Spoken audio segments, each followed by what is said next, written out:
Tingnan nga. Labas ka na dito, sir, para magkakitaan tayo. Nandito kami sa exhibit po. Yes, a good day to CNJ.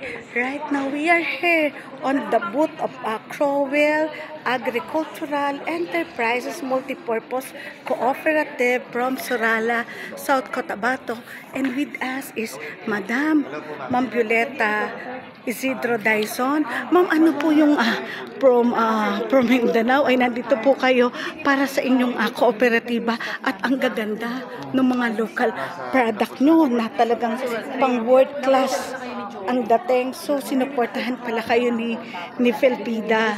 Ano po yung masasabi nyo or panawagan nyo para mas lalong tangkilikin ng mga kapwa nating Pilipino, even the foreigner, yung talagang yung craftsmanship na, yung creativity ng mga tao sa Mindanao, especially nitong Crowell Agricultural Enterprises Multipurpose Cooperative.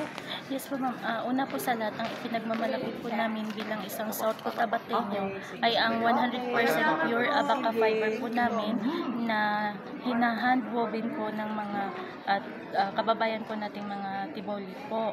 So sila po yung may mga talent po sa pag-weave ng mga ganyang So you're part po ng Tiboli tribe?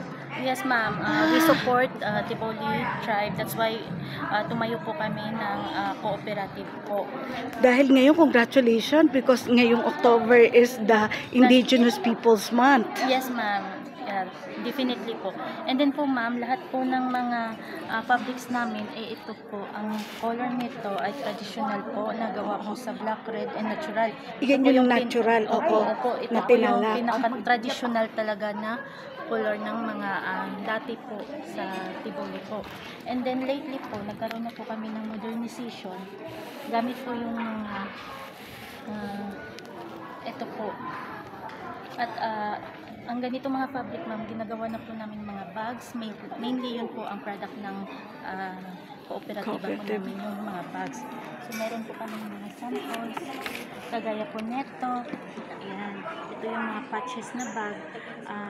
Kaya po siya It's also tinalak. Yes ma'am, this is also from Tinalak.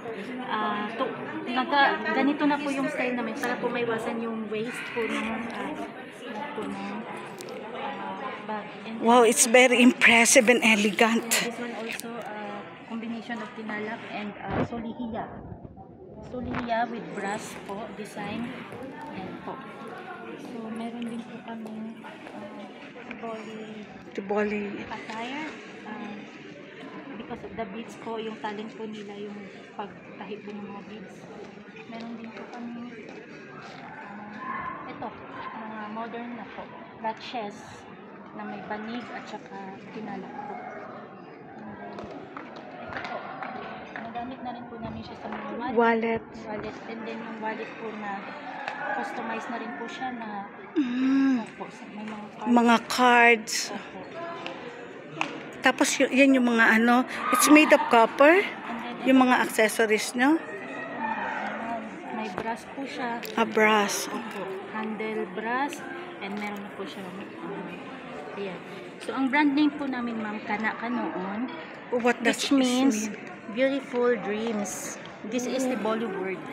Yeah, because everything from the single word is from your dream to wave, yes, right? Yeah. Yeah. And then, this one. We have different modes.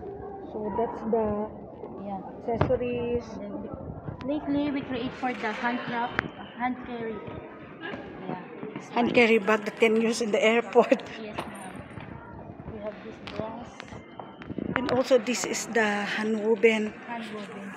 Yeah, and finally your message and your contact, so for those interested Filipino and some foreigner abroad to support the product of Crowell Agricultural Enterprises Multipurpose Cooperative from Surala, South Cotabato. Yeah, Region 12. Yeah. And you can contact us directly. We have the Facebook of Crowell Multipurpose Cooperative, Kana Kanoon. the brand name. Okay, thank you so much and nice meeting you, Violeta Isidro Dayaon, one of our member of Clowil Agricultural Enterprises Multi-Purpose Cooperative. Okay, sukran, wasalam. Shukran lang.